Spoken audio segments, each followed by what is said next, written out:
आज का टॉपिक है हमारा सेक्शन 28 ऑफ आईपीसी काउंटरफीट। तो सबसे पहले हम इसका सेक्शन को रीड कर लेते हैं। A person is said to counterfeit who causes one thing to resemble another thing, intending by means of that resemblance to practice deception or knowing it to be likely that deception will thereby be practiced। 500 रुपए की currency है, उसको अगर बिल्कुल हूबहू currency note बना दिया, बिल्कुल हूबहू बना दिया जाए। जैसे आपको याद भी होगा, बीच में अभी ना एटीएम से चिल्ड्रन रिजर्व बैंक के नोट निकले थे, ठीक है।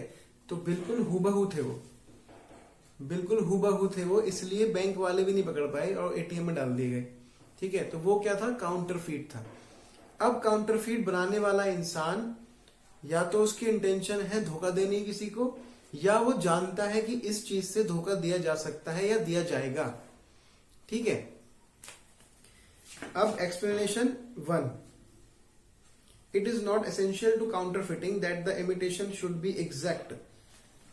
ये बिल्कुल भी जरूरी नहीं है कि जो काउंटरफीट है वो एग्जैक्ट वैसा ही हो जैसा पहली चीज थी। जैसे 500 रुपए का नोट मैंने बताया कि चिल्ड्रन रिजर्व बैंक जैसा बनाया, बिल्कुल हूबहू, बस एक चीज उसमें गलत थी, चिल्ड्रन। बाकी वो इंडियन रिजर्व बैंक होता है, वहां चिल्ड्रन रिजर्व बैंक था।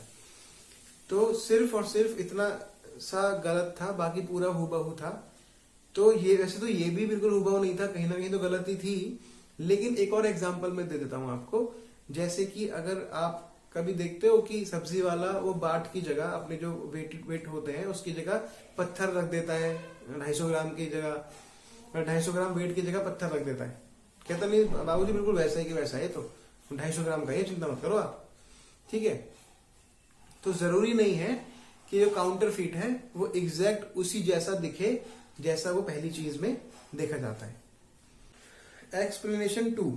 When a person causes one thing to resemble another thing and the resemblance is such that a person might be deceived thereby, it shall be presumed until the contrary is proved that the person so causing the one thing to resemble the other thing intended by means of that resemblance to practice deception or knew it to be likely that deception would thereby be practiced।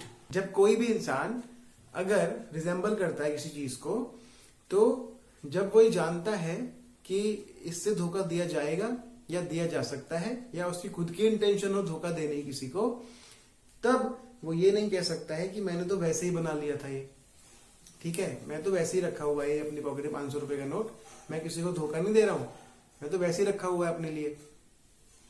तो या फिर मैं जब तक किसी को खर्च नहीं करूंगा या किसी की दुकान पे जाके मैंने दिया नहीं या मैंने इससे कुछ चीज खरीदी नहीं, तो आप कैसे कह सकते हो कि मैं इसको धोखा दे सकता हूं? लेकिन वो ऐसा नहीं कह सकता है।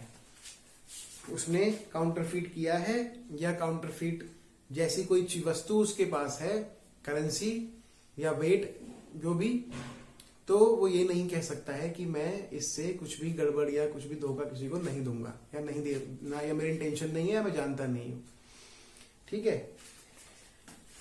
एक और बात है इसमें कि जो काउंटरफीट है वो सिर्फ इंडियन करेंसी पर लागू नहीं होता है।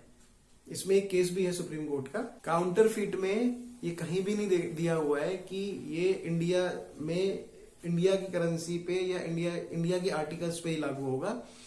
काउंटरफीट सिर्फ काउंटरफीट है, वो चाहे इंडियन करेंसी पर हो या आर्टिकल्स पे हो या विदेशी करेंसी या आर्टिकल्स पे हो, वो लागू होगा।